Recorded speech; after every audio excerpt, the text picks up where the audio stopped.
Blog Talk Radio. Let's not stand on ceremony, mate. Let's start the show.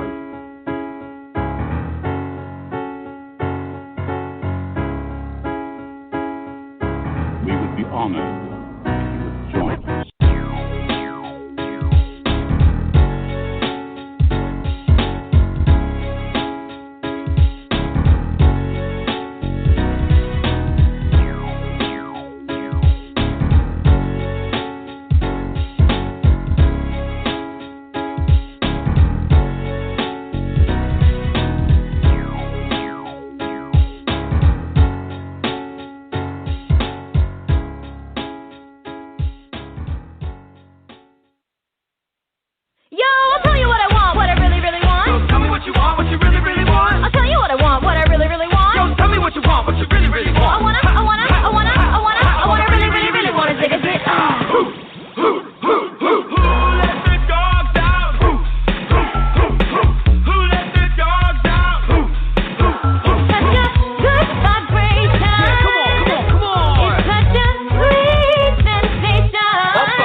After hearing all that, if so, then you're probably not a big fan of Trolls World Tour. Welcome everybody to Cinema Royale. I'm Travis Hopson. That guy laughing in the background is John Nolan. We are the Punch Drunk Critics. How you doing, John? What's up? Good, man. I was so confused for a second there. I didn't know if the wrong clip was playing because I actually haven't seen Trolls World Tour yet, but. Okay. Right. Yeah, well, that's what you're in for, at least for a little while anyway. I actually really liked the first Trolls. I really did. And I went back and I looked at our review from a few years ago, and it was John Armstrong who wrote it, actually. It wasn't either of us. And he gave it a positive as well. I was surprised by that. But yeah. But I really did like it, and I was expecting quite a bit from this one probably, I think. But I still felt like if Universal hadn't done what they did with Trolls World Tour, we probably wouldn't be talking about it this week. We probably would have skipped it. But this is a movie that has really kind of upended the entire Hollywood distribution system, which is weird. A weird thing to say about Trolls World Tour. But because of, the pandemic and everything, the theaters are shut down. And Universal was the first to make this move. They were the first out of the gate. MGM was first to move a major film. That was No Time to Die. But Universal was the first to say, we're going to take one of our biggest movies of the year and we're going to send it to streaming. We're going to send it to digital. Right. They were the first to do it. Others have followed suit since then. In fact, we can talk about how My Spy is going straight to digital now, too. That's the Dave Bautista film that's been delayed over and over again for the last year. But Universal's first with Trolls World Tour, and this was a big move. And it upset their owners who, always expect to have those big films in their theaters, even though all the theaters are closed. They were still upset about this move. And so this was Trolls into a really major film. Now, is it any good though? I mean, yeah, well, it's fine. Before we get to that, I mean, from as far as them being upset about going home, it's kind of there's two sides to it that there's no really good way to do it. You can either please the stockholders or you can please the viewers because a lot of these movies that have come out for $20, Bloodshot, Harley Quinn, now Trolls World Tour. I would have easily paid the $20. And now this is obviously everybody can argue, and they're absolutely right, that it's cheaper to spend $20 for a rental at home than it is to have two people go to the movie theater. But the problem I have with it is $20 for a rental. If you were offering $20 to buy the movie, I would have bought all these right out. But I can't see myself spending $20 for rental. I know it's a mental thing where I spend more when I go to the theater, but I still can't do it. Yeah, and we kind of had this is a little bit inside baseball, but I don't give a shit really. We had kind of sort of a discussion back and forth on our WAFCA page all week about, and it seemed like I was pretty much out on an island in this, which I don't mind being in an island against our WAFCA critics because they don't know anything anyway. But most of them don't. Some of them are fantastic. A lot of them aren't. But anyway, my point was my issue, because I had a beef. I have beef with Universal over Trolls 2 as well. But my beef was always that they weren't making the film available to everybody in our area. I got a link to it. I know a few other people did, but everyone should have got one. I wasn't just looking out for myself. I thought that everyone should have gotten a link to Trolls, or at least everyone should have been offered the link to Trolls, the same way we're offered to go to a screening. You don't have to go to the screening. You're offered to go to the screening. They should have offered all of us who would have normally gotten that invite a link to Trolls. And I think that would have been the way to do it, just to keep things normal. And everybody would have had the same opportunity. Instead, we got people complaining that they didn't get a link to Trolls. And I'm not going to pay $20 to see Trolls. And I ended up having to argue with people about whether or not they should pay $20 to go to buy Trolls, to rent Trolls. And I'm like, I don't give a shit whether you rent Trolls or not. Right. But I have to argue that point. And I'm like, that's not what I'm in this conversation about. My thing is that I don't like you said, it's a mental thing for you, and I'm like, and I don't understand it because we don't own the movies that we see in theaters either. Like, don't own those. So I feel like paying $20 to rent a movie for 2 days. You get to rent it for 2 days. You could have your kid, if you're a kid like I was growing up, you'd watch the movie 10 times over the course of 2 days. Yeah, but also, it all comes down to. Also, from the studio perspective, and I'll finish up, and you can jump in. From the studio perspective, I mean, $20 has to be considered fair, because there could be, you're talking about a family. It might be a family of 3, 4, or 5 in the house, in which if they were to go to theater, they would have spent $40, $50 to go see that movie. But now that family, and this is a family movie, they're paying $20 for the same number of people. If it's 3 people, they're spending $30 minimum, like probably more. So they're kind of undercutting themselves here with $20 price tag, which is always my thing about it. Now, if it's just me by myself and I paid $20 to see Trolls, I mean, you can argue that it's less, but I mean, most of the time when I've paid to go to the theaters, which isn't often, but it still comes pretty goddamn close to $20, whether I like it or not. Oh yeah, I mean, so to me that price tag isn't that big of a deal. Yeah, I mean, if you go by yourself and get a small drink, you're at the $20 mark. But it's, I mean, this is what happens when the status quo starts to change. Is you're in situations you've never been before, and you have no choice but to compare them to something you know. And what you know is that if you rent a movie, it shouldn't be as expensive as going to the movies, and $20 is really expensive to rent a movie. It's totally fair because we're used to the $4.99 rental. We think rental. Oh yeah. We think Blockbuster. I used to be able to rent a movie from Blockbuster for $4.99 or whatever it was, or I can go to Redbox and rent a movie for $1.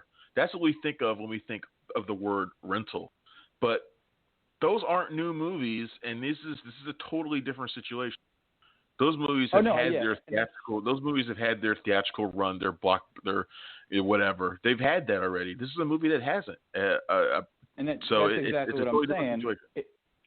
It's totally different. That's exactly what I'm saying. It's just a mental block that people, and that's why during these times of transition, there's a lot. I mean, I can't think of any examples off the top of my head, but if you look back to somewhere else that something like this has happened, It's always the same. People subconsciously have a block in their head about how it goes. I mean, I'm the first to admit it's more than fair what they're charging, especially for somebody like me. I've got a surround sound system and I've got a 65-inch TV and all that.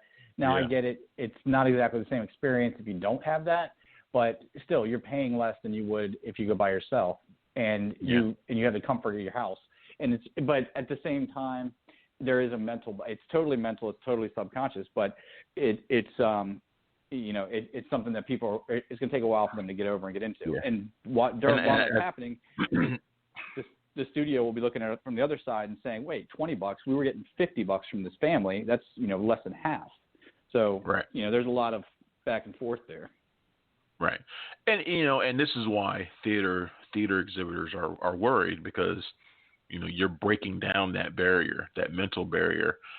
So you're closing the theatrical window, where there used to be a 2 or 3 month gap in between a movie's theatrical release and the home release, and that's breaking away. But also, more importantly, like you said, the mental barrier for people, if they become accustomed to paying $20 for a movie, from home, then why go to the movie theater at all? And that's what they're more scared of than anything else. And I don't think that's necessarily going to happen. I think when this whole thing is over, I think things slowly come back to normal.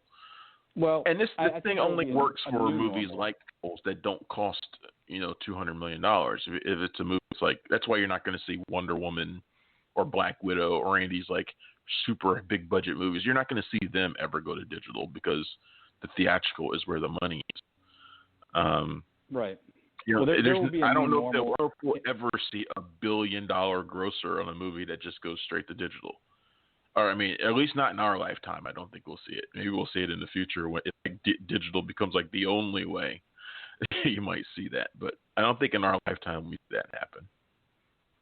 Yeah, well, there's going to be a new normal when all this goes out. When all this blows over, it's not going to be the same theater business as it was before. I mean, we're already hearing the AMC's talking about bankruptcy, and what's going to happen? People will never stop going to the movie theaters. That's plain and simple. That's what it is. Even if it means that certain movie theaters exist to only show blockbuster movies, we're always going to have the movie theater because it's something that people like doing. I mean, sure, we like sitting in our house to watch things like Spencer Confidential or Six Underground, but when it comes to Avengers Endgame, we want to go out with our friends. We want to make a night of it. And they'll just have to. I would be very surprised if I didn't see more niche theaters coming out, like Alamo Cinnamon Draft House. More movie theaters are playing old classics that'll bring people out for events like Rocky Horror Picture Show type thing situations. The days the days of 150 releases is over, I would say. It's like saying the creation of HelloFresh is going to end the restaurant business. No, it's not. Say, but I can have restaurant quality food in my house in 20 minutes. Okay, but I still want to go out to eat. Right. You still want the service. It's sort of the same thing. It's the same thing. You can have all these things are events for people. Like, I know when I go out, and I see 200 movies a year or whatever, but when I go out, I still like to go to the movies. I like to go to the movies. It's fun. Going to the movies and being there in a crowd watching a movie, it's just a different experience. And people do these things as things to do. Not everybody likes to go to clubs or go to concerts. They like to do things that are, a bit more easygoing, and movies will always be that way. I'm not one of those doom gloom people that thinks the theatrical experience is going away. AMC may file for bankruptcy tomorrow, but AMC ain't going nowhere. They're an essential business. They're not going anywhere. They'll may have to consolidate. They may have to close some theaters, which hopefully they don't affect us here in DC too much because we don't have that many. But they're not going anywhere. Some of these small boutique theaters that they might have to close after all this, and that would suck. But those are also the theaters that are doing new things, and making the experience. That's why you see these places like Alamo and these places that make the experience unique. They build communities. And that's really the function for. That's really the main thing that all these theater groups need to do is to build a community. Angelica has its community of fans. Alamo has its community of fans. Landmark has its community of fans. And that's what you need to do if you want to keep people coming in.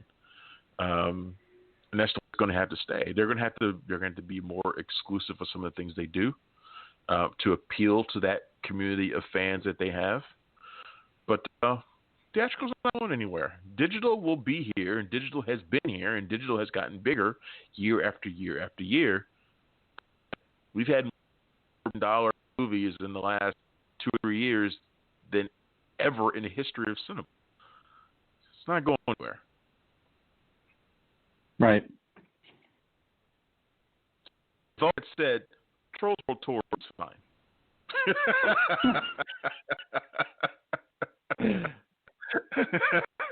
It's not as good as the original, though. It's really not.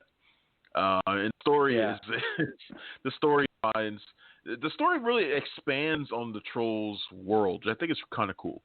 So now there's, instead of just the pop Trolls, which you heard singing the medley in that opening clip, they were doing that to try and win over the country music Trolls, which they had just met, which I thought was kind of funny. One of them was voiced by Kelly Clarkson, future wife Kelly Clarkson, and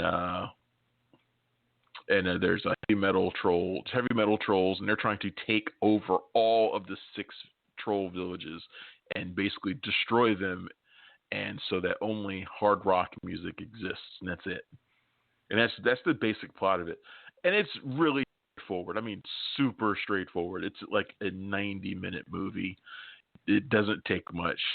Kids will like it. It's colorful. It's got a lot of music, and yet not quite as much as the first movie. And it doesn't have that catchy song that Justin Timberlake had. I can't remember what it was called. Can't fight this feeling. Something like that. Can't Stop the Feeling, which I really did like. That got an Oscar nomination too. It didn't have that kind of catchy song.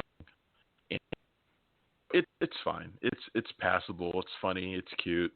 And strangely enough, it has a pretty good message about community and coming together and looking past our differences. Something that we really could use. I'm like, it's a happy movie, and who doesn't need a happy movie right now? I mean, maybe I give it some allowances because of that. But Trolls Tour, you could do worse than watching that this weekend. For sure, and I mean the Trolls. Let's be honest. For its quote unquote intended audience, my kids, for instance, watched Trolls about 1,643 times when it first came out, and then. So you should be the first to pay that $20 for Trolls World Tour.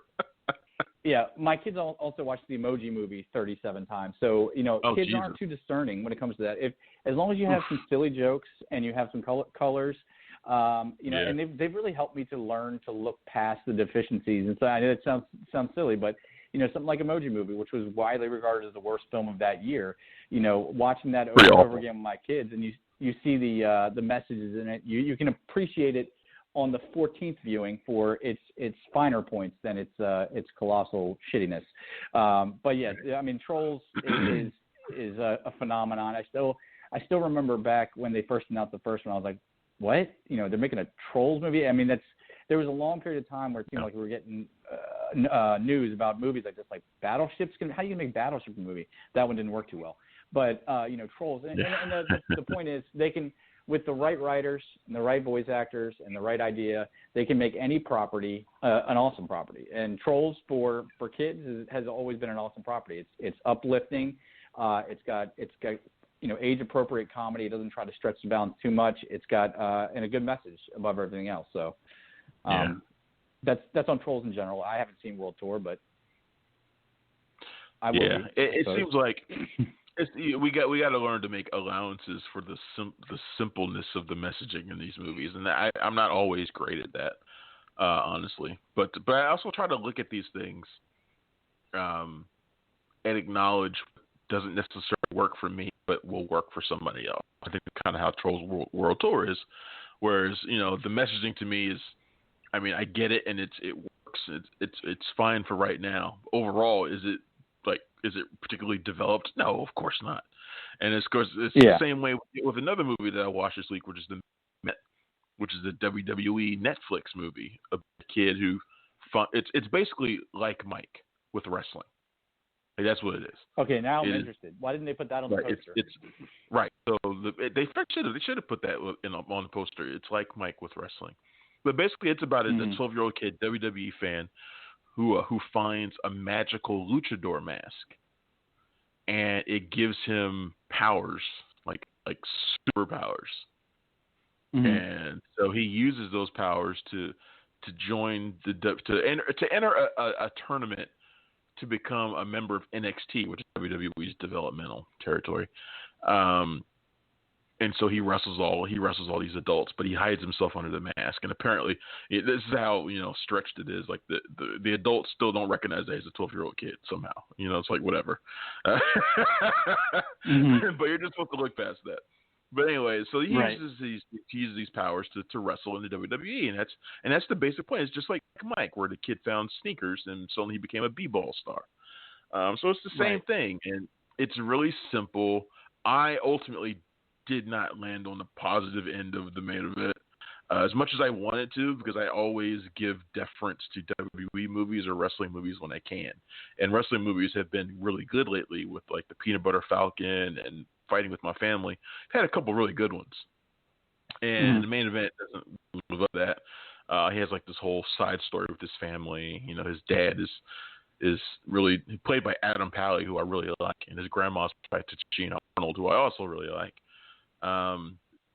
But the family stuff doesn't work as well as it should, and I was a little confused by the whole world of the main event, if I was honest, because sometimes it's like really real, like the matches themselves are real, like they're not scripted.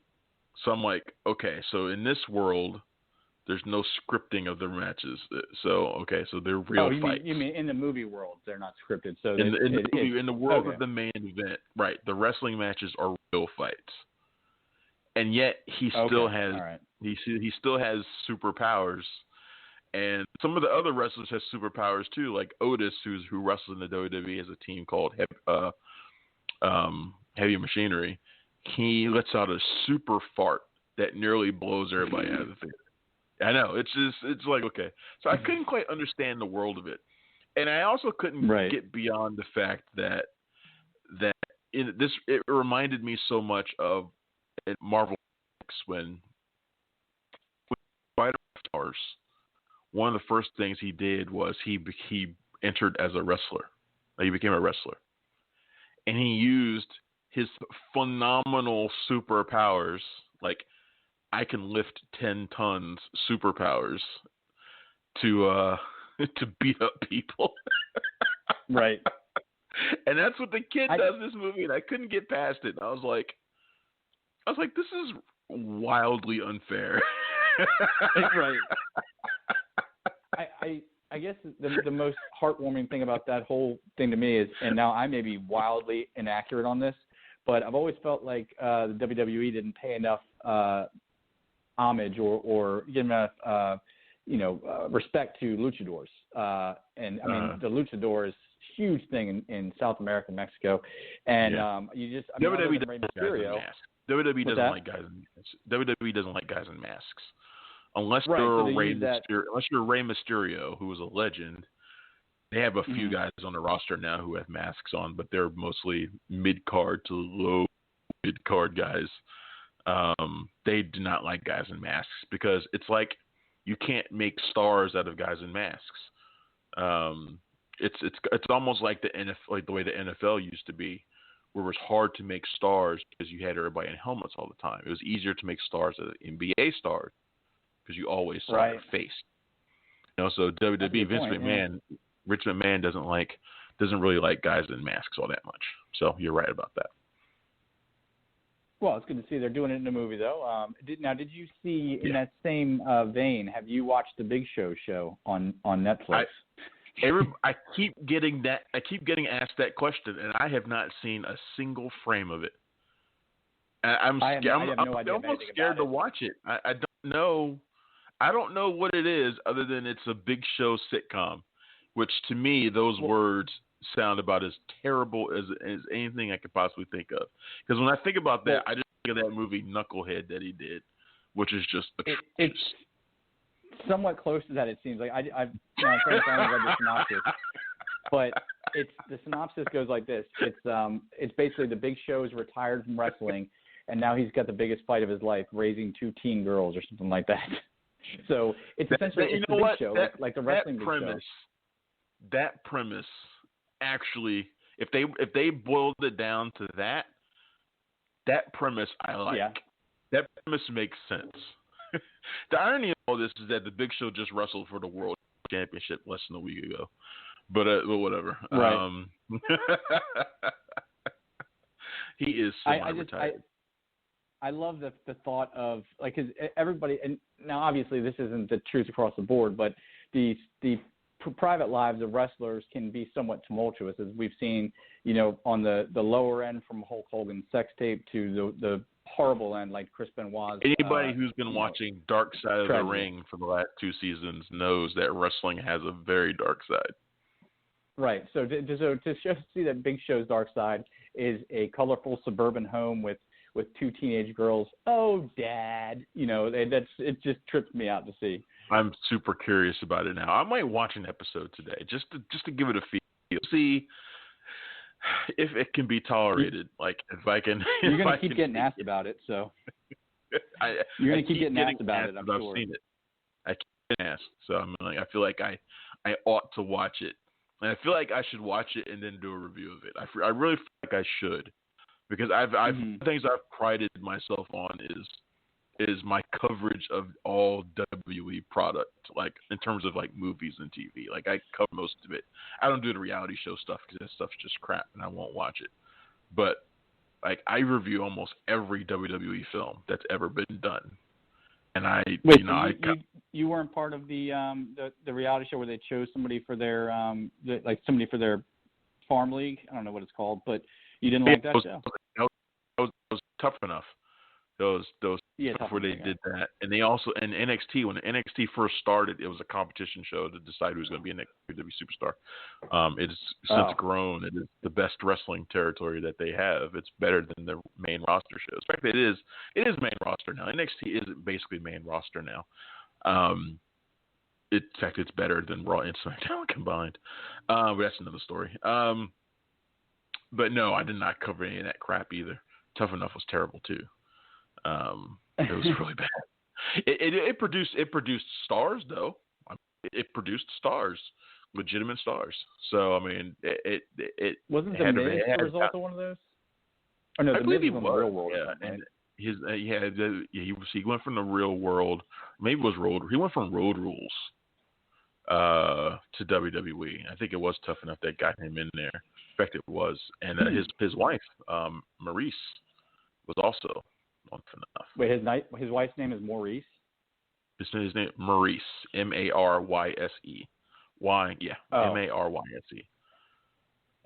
Maurice might be the least attractive name for a woman I've ever heard. You should go look her up. She's stunning. And she's one of my favorite. She's one of my favorite wrestlers too. Back when she came out, she's French, so she was really had a really cocky attitude. She was just a bitch. She was great at it.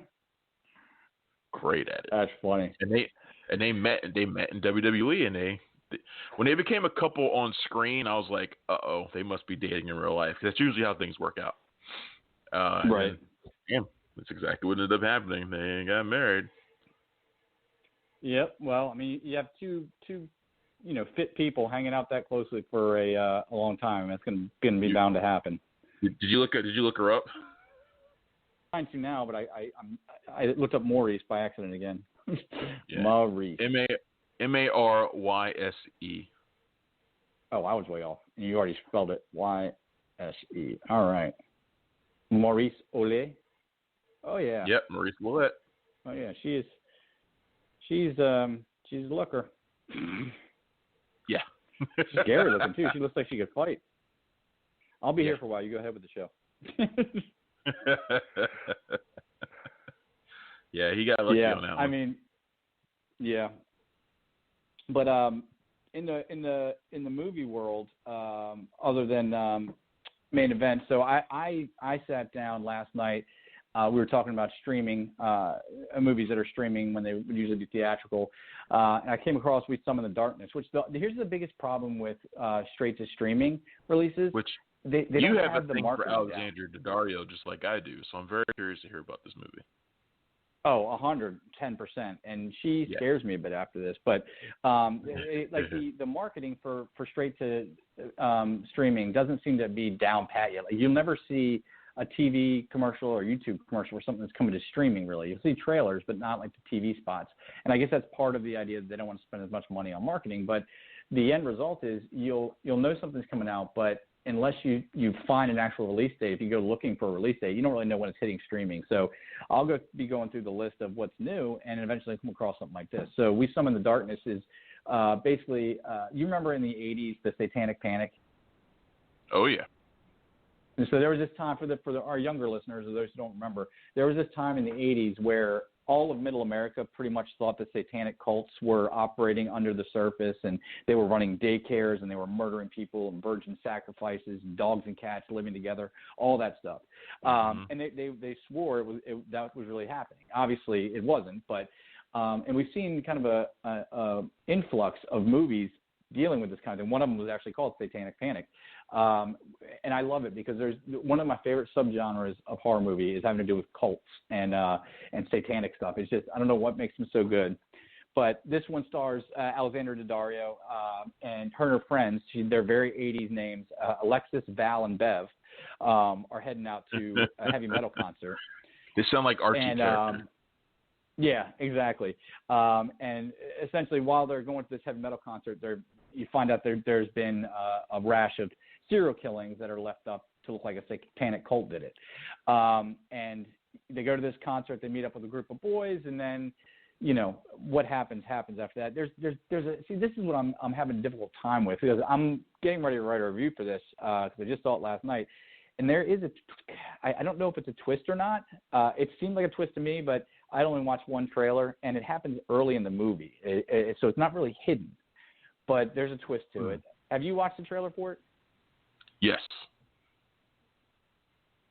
Okay, tell me what you think. How do they encounter the killers based on that trailer? I imagine the killers are either the band that they go to see, hanging out with the band, or something. Right. Yeah. So I'm suffice it to say, I won't give too much plot details because it is kind of a cool thing, but it is a little too throwaway. It could have been a lot more. It could have been a lot more of a movie that stayed with you, but they kind of went cheesy on quite a few parts of it. But I feel like the band are the killers. Dario lured her friends into their trap or something. That's how I feel. I could be wrong. That's how I feel watching the trailer. You're close. You're somewhat close. But there's a really cool twist in it. And this is one of those movies that would really kind of piss off religious groups, I think, and for no real reason. But it's actually really fun. You get to see a different side of Alexandra Daddario. But everybody else in it, Johnny Knoxville has a great cameo part as one of these fire and brimstone evangelical preachers, pastors. Which, by the way, he used to look like a leading man. He used to look like I don't think women would ever actually say he was the world's sexiest man, but he was normal, good looking dude. He could be a leading man in the movie, but the poor fella didn't age well. He shows up in this. He looks like a skeleton, man. He looks like a walking corpse. But I've always liked Knoxville, but the movie's fun. It's definitely worth the $6 you'll pay to rent it. It's actually you can buy it for $9.99 as well, which I bought it because I was like, what's $3? Then I kind of regretted it afterwards because it's not a movie I'd really watch again. But that's I don't know if that's one you really need to own. Yeah, I figured that would be a good enough review for it. Is that I bought it and I kind of regretted it. I'm not going to watch it again, but it's worth a $6 rental. I'd say you got you. And if for no other reason, I'm sure they requested your quote on that one. I right. Bought it. I kind of read it. Did they ask for your quote?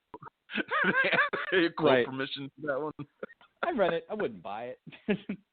And this is the time in the show where we get to John's weekly misogynistic moment. One of the nice things about it is Alexandra Daddario is wearing this kind of reserved outfit, but there's peaks of things here and there, and it's marvelous. It's marvelous. Nice. I got to tell you, she's one of those people. Woman. She's one of those people that I really want to interview. Yeah.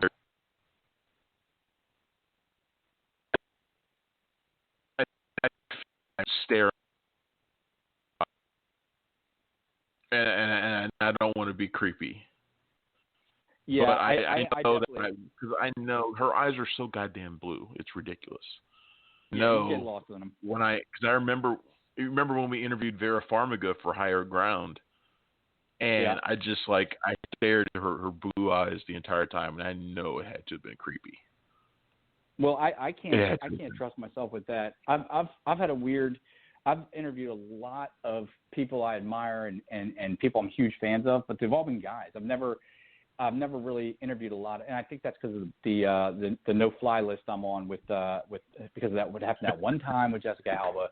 I mean, Jesus, it was an accident. Yeah. But no, I'm totally kidding about that. We've already painted a picture of me. I don't want that to be part of it. Yeah. But I don't think I would do well in an interview with her just because I would get too lost and caught up in my words. And we just I did an interview with Chantel Van Santine at the end of last year for their Apollo show that was on Apple Plus. And even that, I was kind of way too aware of myself and what I was saying. And she's not even that big of a name. So I'll let you take that one when we get Alexandra to call in. So yeah, no, I'll definitely take it.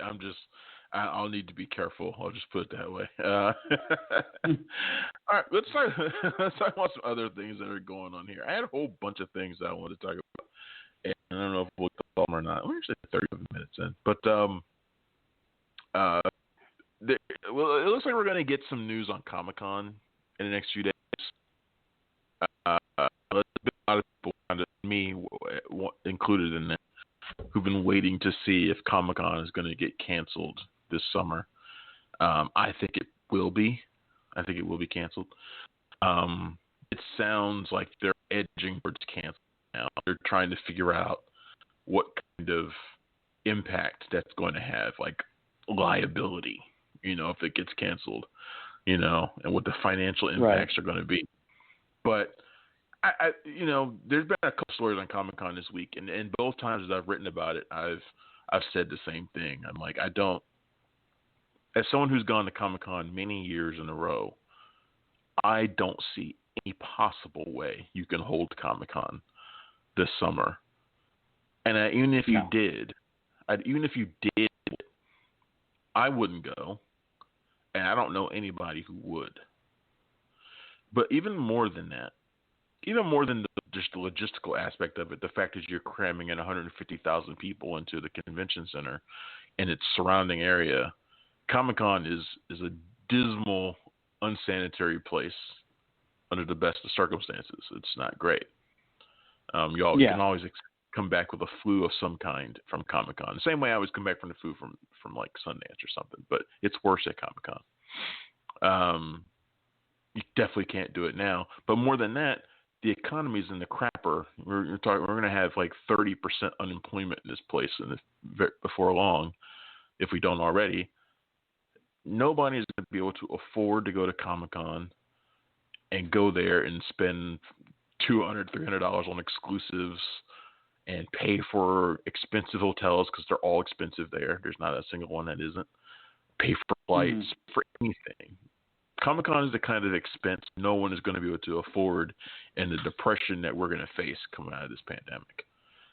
It just and I feel like makes no sense. I feel like I should apologize to everyone because this whole thing is my fault. I finally started saving up to actually go to Comic-Con this year. So the universe is true. against me. One time you were going to go, and, yeah. it's going to get canceled. So this is all my fault, folks. I'm sorry. I'll never say about I didn't even think about that. Yeah. I had just finished. It was just actually not that long ago. I had finalized who we were going to be sending. It was me, you, and my friend Karen Peterson, who helped us out at Comic-Con last year. And I was like, I'm doing this, and I don't even think they're going to have it. Yeah.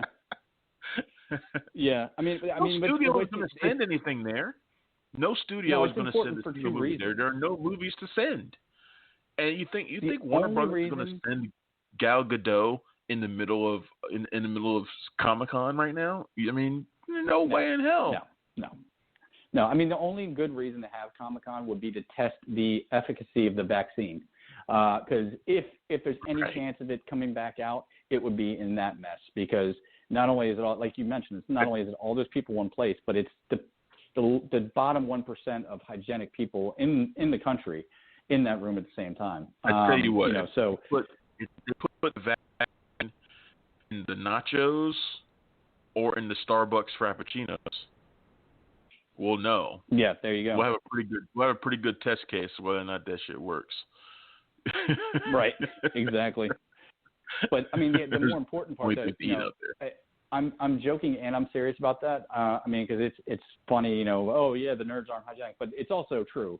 So that's a bad thing to have right about now. And then the other part, the part that people would actually care about from a business standpoint is what you mentioned, and that's something we haven't thought about as fans, I'm sure, but the businesses have, is nobody's got money to spend on this stuff.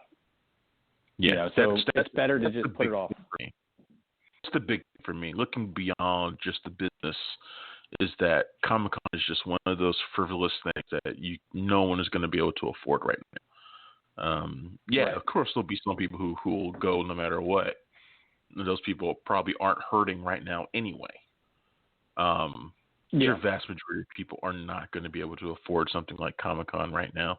And I don't know when the next big thing is that's going to take place that it normally would. I don't know if they're that for the rest of the year. I think we'll probably see some fall festivals that may still happen, but they're going to be, I think they're going to be like hybrids, like maybe a couple of screenings live, but then the rest will be online. Like they're going to be something else. They're not going to be what they normally would have been.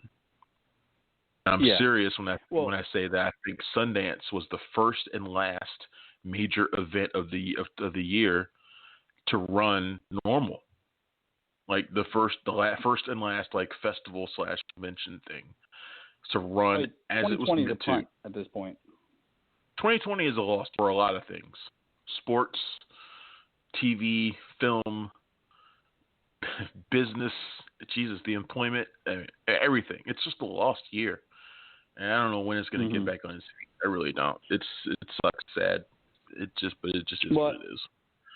And this kind of goes into what we started the show out with it's going to be really interesting to see the new normal when everything gets back together, because all of these things, that companies put together, these big expensive festivals they put on, or the way they put them on because they thought they had to. And as they venture out to trying some of this remote stuff, it'll be interesting to see the hybrid they come up with afterwards, because they'll obviously go back to having the live events because those local economies depend on them, but they'll also see an opportunity to bring in more people by doing some more of this stuff online. Yeah. Interesting. I'm very curious to see what they end up saying in a few days. I have a feeling they're going to make an announcement this upcoming week. Whole bunch of remake stuff this week, which is just weird.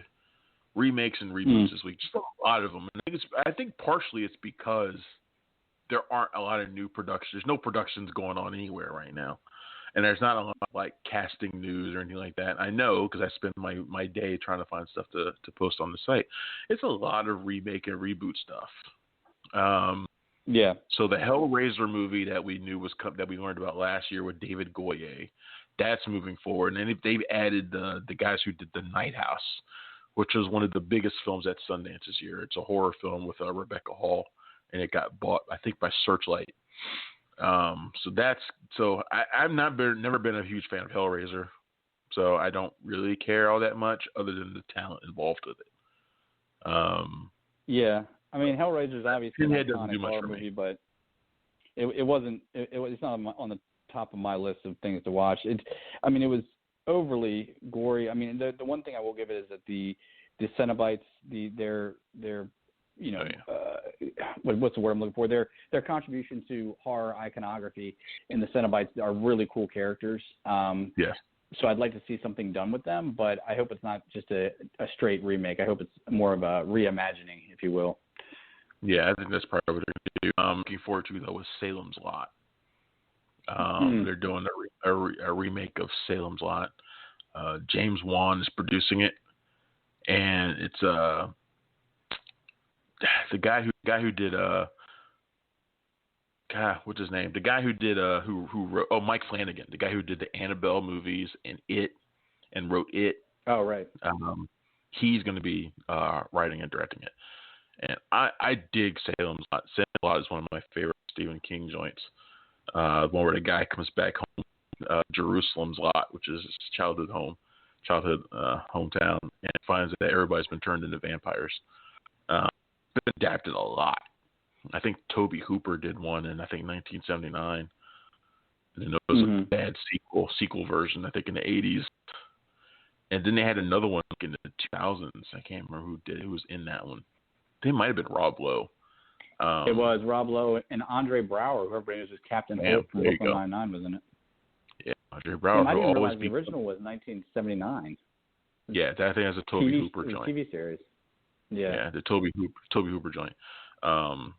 But yeah, so I'm really curious about that one though. Salem's Lot is a really good film. Do you ever see any Salem's Lot or read the book?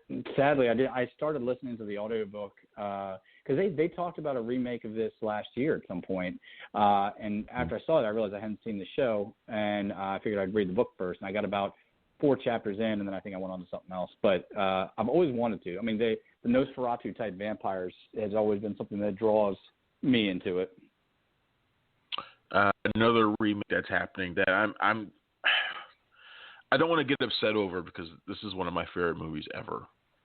But it's The Night of the Hunter, which is the 1955 film with Robert Mitchum. Iconic. One of the best villain performances ever as Harry Powell. Just sort of con man, preacher / Harry Powell. Tries to go to her kids at $10,000 that is missing. Fantastic movie, incredible performance by Robert Mitchum, and that's getting remade by Sony producer Amy Pascal and the guy who wrote Operation Finale, which was a decent movie. This movie's going to live and die by who plays Harry Powell, and it's a role that demands you be shady, also charming. You have to be both. Right. And I was thinking Tom Hardy or Josh Brolin. Those are the names I threw in there in the post was Tom Hardy and Josh Brolin. But you have to have that balance. I think Josh Brolin's probably picked. Yeah, that Tom Hardy's a good pick too. I don't know if he could get the lighter side of that or not, but because I'm trying to think of something that Tom Hardy showed that side in. But Inception. Because even when he's fair enough. Yeah, I think everybody should know. If you don't know Night of the Hunter, you should know its most famous contribution to pop culture is the tattooing of love and hate across your knuckles. Awesome. Yeah, such a great character. Such a great character. Yeah, for sure. That's why I don't want to see. It's probably one of the reasons why you haven't seen it remade a ton either. It's an iconic performance. And I don't want to see it messed around. 65 years. Yeah. I don't want to see it messed around. Remake. But at the same time, I'm curious to see what could be done with it now. Like, I feel like this movie could be really good, contemporary style. Like, it could still be really good. Well, I think that should be one of the reasons that something like this, I'm not as hesitant to see it remade, because if you're remaking something that's 60 years old, you don't have to. There's a much more wide range of places that you could update it for contemporary setting. Things are not the same now as they were in 1955, obviously. So, right. you could keep all the same characters, the same storyline, but just the simple inclusion of a modern-day setting is enough to change it drastically. Right. Very curious about that one. I'm going to be following that one very closely. My favorite Disney animated movie is getting a remake for Disney Plus, and it's Robin Hood. The one where he was a fox. Robin Hood. Yeah, the Fox Robin Hood. It was my favorite as a kid growing up. I watched the movie. I listened to the album. I love Robin Hood. It's going to be going to Disney Plus. CG live action, which I don't like. I prefer to get just with animation.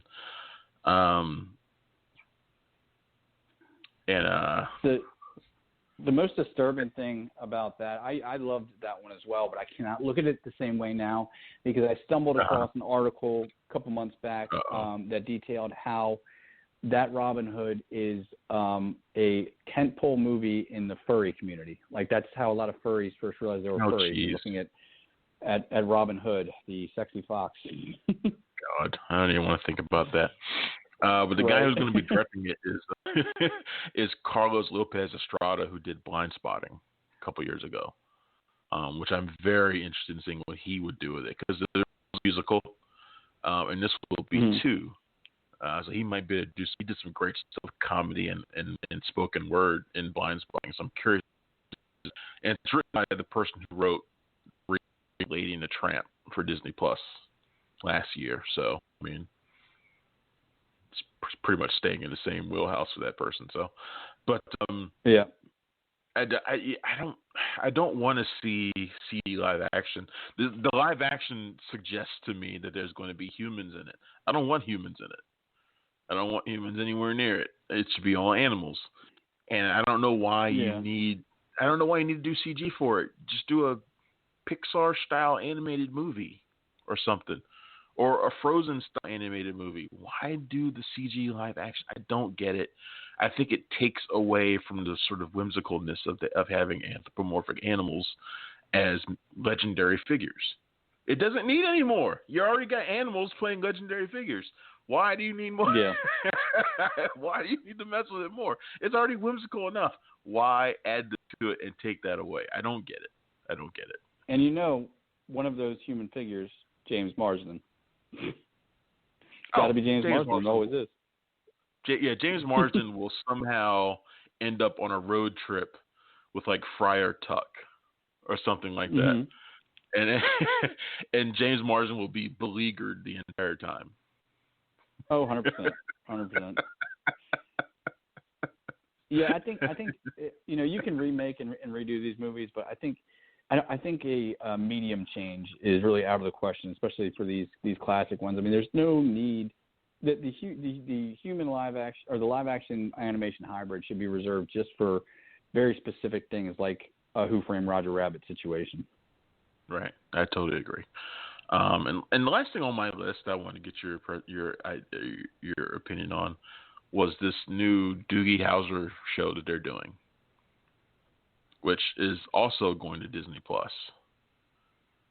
Doogie Howser, for me, like, I liked Doogie Howser back then. I think it started in 1989, so I was 12 years old.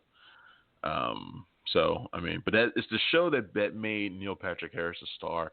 He played a teenage kid who was also a genius and a doctor. And it ran for 4 seasons. It got canceled in 1993, but it was a phenomenon for a while. And when you hear people refer to someone as Doogie, it's because of this show. Neil Patrick Harris built his career on this show, and he still references it all the time. So they're doing a new version it's from one of the writers of Fresh Off the Boat. I think she's from Hawaii. So the character, it's going to be a multiracial girl. I think she's going to be half Asian, half white or something like that. And it has a different name too, but I don't remember what it was. Doesn't matter. But basically it's Doogie Howser. And I don't have any like super fondness for Doogie Howser. Like I liked it, and then it went away, and I didn't care. It was just kind of it. I always liked the ABC tried to copy it with like immediately after, which was Phenom. You remember that show? Not until you just said the name, but as soon as you said the name, it sprung to my head. Yeah. Phenom was their clear attempt to hold on to Doogie Howser magic. It's because it started like in 1993, like the same year that Doogie Howser got canceled, and it was about a young girl who was a tennis phenom. So it was just trying to hold on to that magic, and it lasted for one season. It didn't work, but I like that show for some reason. I don't know why. Yeah, there you go. Yeah, I mean, why not? I guess it's been 30 years since Doogie Howser was on. I mean, it's a neat concept. It's just it is one that's kind of hard to make continually interesting because once you get over the initial, he's young, he's smart. How many times can you do the are you here for career day joke, when the doctor comes in or something like that. So as long as they can keep it going, why not? I'm neither here nor there on it. Yeah. And that's pretty much all I had for this week, man. You have anything else that you want to talk about? Just that, Artemis Fowl I don't think we talked about it last week, is now going directly to Disney Plus. So that'll be neat to see. They're just forgoing the entire box office, take. But I'm very curious about so Artemis Fowl going straight to Disney Plus. That's a big move by Disney, and they said that there's going to be more movies that might be going straight to digital too. Do you think it's just them cutting their losses because they think it sucks, or? I think they're cutting their losses. I don't know how well that movie would have done in theaters anyway. Whenever I see these movies now, I immediately think Ender's Game. Like I immediately think it's disappointment now. Yeah, I immediately think all these movies that try to be the next Harry Potter, I think Ender's Game, and I think our Artemis Fowl might have ended up being like that, like a movie that you think is going to be huge because the books were huge. No, Harry Potter was a thing that captured something, and they're holding on to it themselves with Fantastic Beasts, and they aren't really succeeding as well as they did before. Anything new that tries to come in and be the next Harry Potter, everything has failed. Yeah, I mean, they need to realize that the hot property, the super famous YA novel is only one part of that equation. You got to have the other 16 parts that it takes to make a Harry Potter. You got to have the perfect cast, the perfect timing, the perfect writers, the perfect director. All that stuff needs to happen. Yep. It's not just the source material. Exactly. Yes, I think they're cutting their losses. Might do better. I don't know. We'll see. We'll see what they do. We'll see how Artemis Fowl does. I don't know. All right. Well, that about wraps up the show. We got like a minute left on the show. God, that flew by. I was actually thinking we were going to do a really quick show this week, and of course it didn't happen. 90 seconds. But I'm Travis Hopson. That is John Nolan. We are the Punch Drunk Critics. You can find us every single day at punchdrunkcritics.com. You can find me on Twitter at PunchyCritic. He is at PunchDrunkJohn. You can find Punch Drunk Critics on Twitter as well at PD's Movies. And that's it. I don't know what we got for next week. What is next week? Is there anything big that was supposed to come out next week? They're supposed to come out, maybe, but I don't know. It's going to be kind of a week by week thing, but we'll be here every week that we can to talk about whatever we can. Yeah, I don't think there's any big movies next week, because I think Sailor and the Spades. My review of that is already up on punchdrunkcritics.com. You can read it there. So I don't know. That might be the biggest movie of next week, at least until Extraction comes out the week after with Chris Hemsworth. I'm very curious to talk about that one. Right, that's it. Thanks everybody for tuning in to Cinema Royale. We will see you soon. Later, John. Later. See you. Later.